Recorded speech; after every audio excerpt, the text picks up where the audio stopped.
Look at my husband. Is he not the kindest man in Umu-Anya? My people, gather round, come closer, because the story I have for you today, if I tell you that not all that glitters is gold, you might think it's just a proverb. But after today, you will know it is a life-saving warning. Sit down, adjust your wrappers, and let me tell you about the community of Umu-Anya and the woman called Ogechi. Now, in Umu-Anya, if you wanted to talk about a blessed woman, you talked about Ogechi.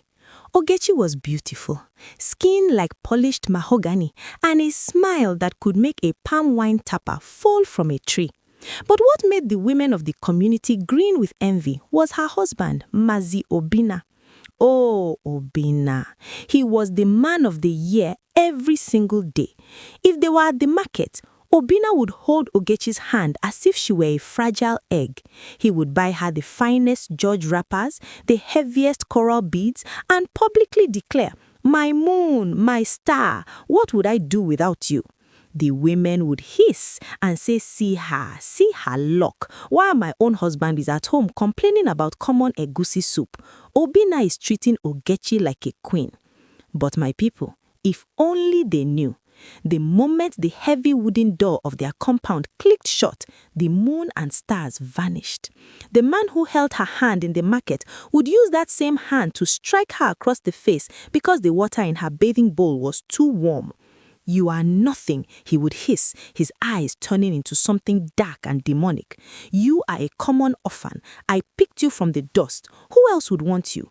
If you ever think of leaving this house, Ogechi, I will not just kill you, I will erase the memory of you from this community. You belong to me until the day you enter the ground." And Ogechi, she would tremble and apologize. Why?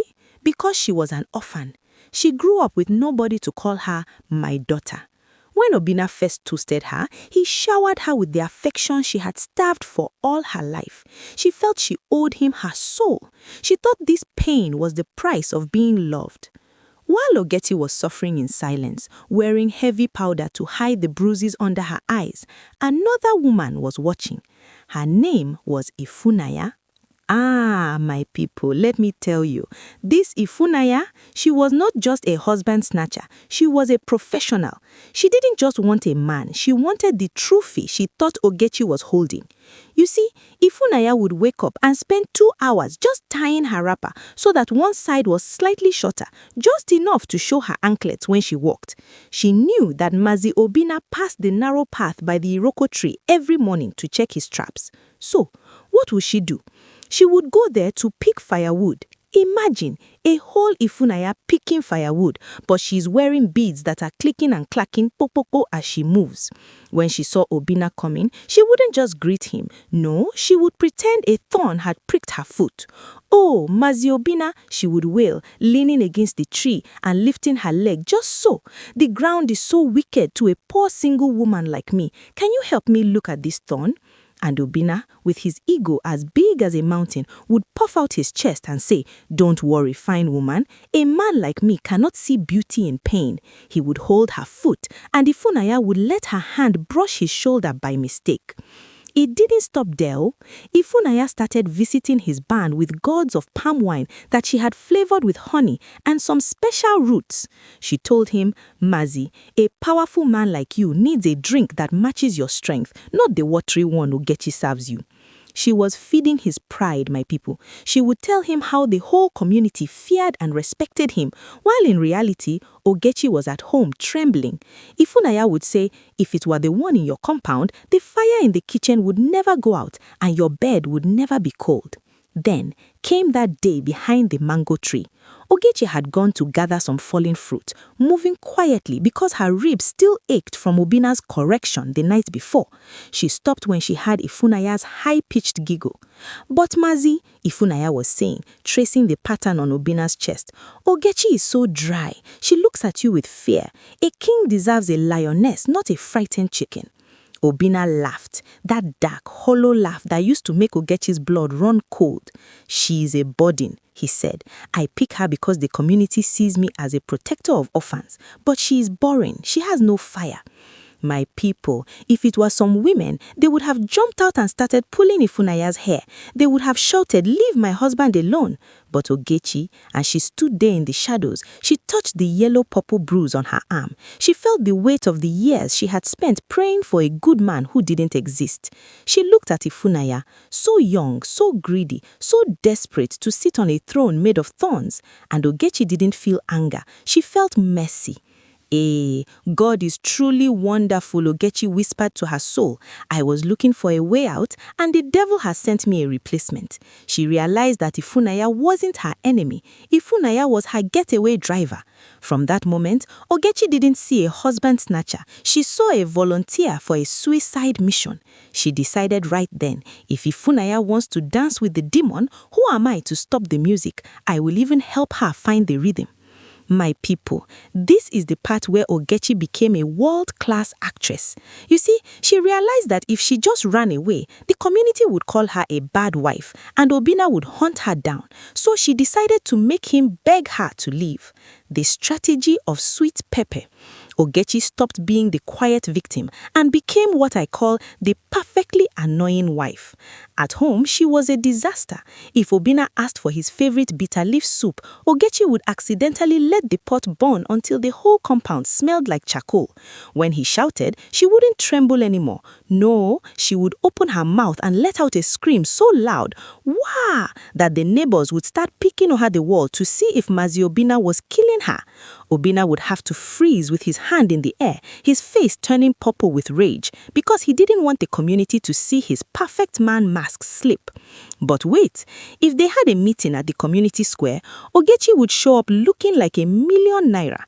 She would tie her headgear so high it reached the clouds, rub expensive oils until she was glowing, and she would hang on Obinna's arm like a vine. She would tell everyone, "Oh, look at my husband. Is he not the kindest man in Umu-Anya?" She was suffocating him with a reputation he was now too tired to carry. Now, while Obinna was at home boiling like an overcooked yam, Ogechi started her sister-to-sister gist with Ifunnaya at the stream. She didn't go there to fight. Instead, she sat on a stone, wiped a fig tear from her eye, and sighed so deeply you would think her lungs were empty. "Ah, Ifunnaya," Ogechi whispered at the water. "My heart is just heavy. My husband, he is such a powerful man, a true lion. But me, I am just a common orphan. I think I am failing him. I don't have the fire he needs to match his greatness. He deserves a home filled with energy, a woman who can truly stand by a king." Ifunnaya's ear stood up like a rabbit. She didn't see the trap. She just had powerful man and king. She thought to herself, "Hey, Ogechi is admitting she is too weak. The man is frustrated because he is married to a wet rag." Ifunnaya took that bait and swallowed the hook, the line, and the sinker. She didn't waste time. She ran to a herbalist in the next community to buy Follow Me oil, the one that smells like lilies but works like a magnet. She started rubbing it on her wrists before bumping into Obinna. Then the cooking started. Ifunnaya knew Obinna was eating burnt offerings at home, so she began sneak delivering bowls of fluffy pounded yam and thick egusi soup to his secret farm hut. She would attach a small note, "For the lion who is being fed like a goat at home, you deserve better."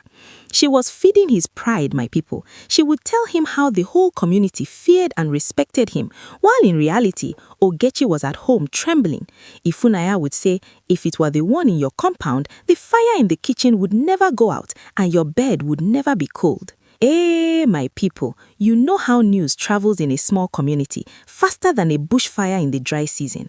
At the market stalls and the washing stream, the women were already whispering behind their hands, saying, "Hey, have you seen Ifunnaya's new nappers? And look at Ogechi, smiling like a queen in public, while her husband's eyes are following another woman's shadow. Truly, the beautiful ones are sometimes the blindest." Little did they know that Ogechi wasn't blind. She was the one holding the torch and leading the way. One evening, the air in that compound was so thick you could cut it with a cutlass. Obinna walked in, his belly full of the honey-sweetened palm wine Ifunnaya had specially prepared for him.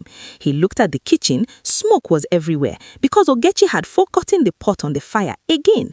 He looked at Ogechi, who was sitting on a low stool, wearing a wrapper that had more holes than a fishing net and smelling like she had been bathing in onion water.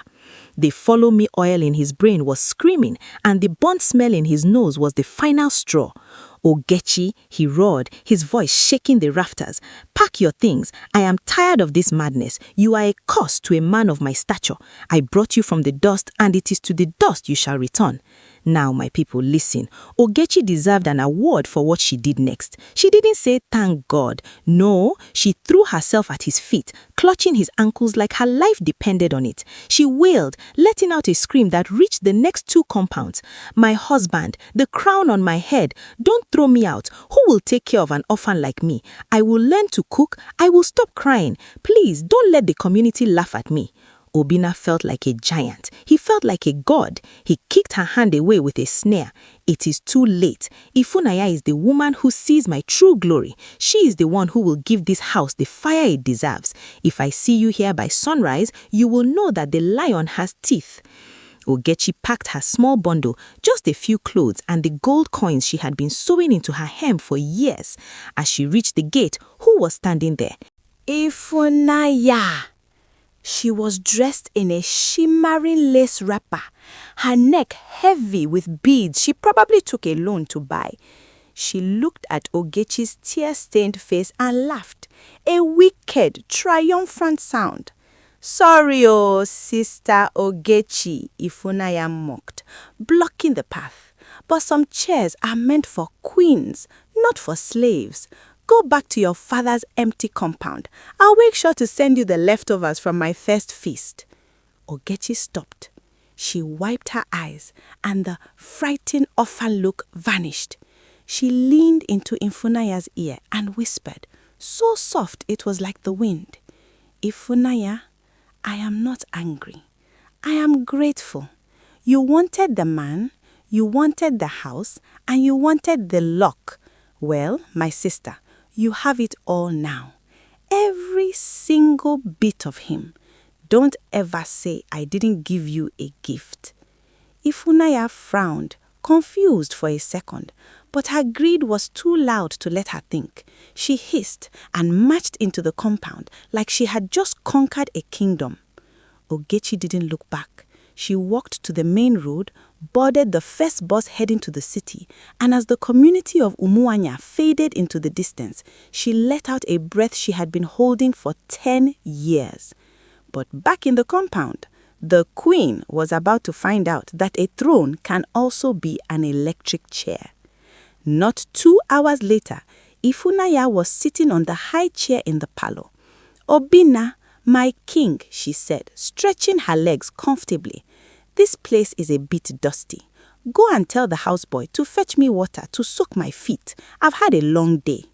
The room went silent, dead silent. Obinna, who was pouring himself a drink, stopped. He turned around slowly. The romantic lover mask he wore at the market didn't just fall, it disintegrated. His eyes turned into that dark, demonic red Ogechi knew so well. "What did you just say?" he asked, his voice like grinding stones. Ifunnaya, still thinking she was in a Disney story, laughed. "I said I'm tired. Don't you know how to treat a queen?" Slap! The sound was like a gunshot. Ifunnaya flew off the chair and hit the mud floor, her expensive beads scattering everywhere. Before she could even scream, Obinna was over her, unbuckling that heavy leather belt. "You think you are Ogechi?" he hissed, his face twisted in rage. "Ogechi was a saint. You are a common husband-snatcher. You think I don't know you use charms? You think I don't know you are sniffing around my barn like a hungry dog? You wanted this house? Good, because you are never leaving it. You are my property now, and I will break you until you forget your own name." Ifunnaya tried to run for the door, but the heavy wooden bolt was already slammed shut. She looked at the walls, the same walls that had hidden Ogechi's bruises for years, and realized she hadn't won a husband, she had won a monster. She had fought and lied and plotted just to lock herself in a cage with a demon. And far away in the city, in a small, quiet room that smelled of lavender instead of onions and wood smoke, Ogechi sat by the window. She poured herself a cup of cold water, drank it slowly, and listened to the most beautiful sound in the world: silence. She was nobody's orphan. She was nobody's star. She was finally, for the first time in her life, Ogechi. Moral of the story, my people: before you kill yourself trying to take what another woman has, ask yourself why she might be letting you take it so easily. One woman's luck is often another woman's escape plan. My people, that is where I will drop the talking drum for today. Because some houses are decorated with gold on the outside, but inside they are padded with pain. Some men are praised in the market, but feared in the bedroom. And some women you envy with your full chest are only smiling because freedom is loading. So before you point at another woman's husband and shout, "God, when?" Before you spray yourself perfume and start chasing what looks like soft life, remember Ogechi. She didn't lose a husband. She escaped a coffin with windows. And Ifunnaya, she didn't win a man. She won the full package: anger, violence, and a lifetime subscription to regret. My people, learn this and learn it well. Not everything you fight to collect is a prize. Some things are being dropped on purpose. If this story shook you, share it. If it opened your eyes, talk about it. And if you know someone dancing towards a golden cage, send them this story before the lock clicks shut. Until next time, may your eyes see clearly.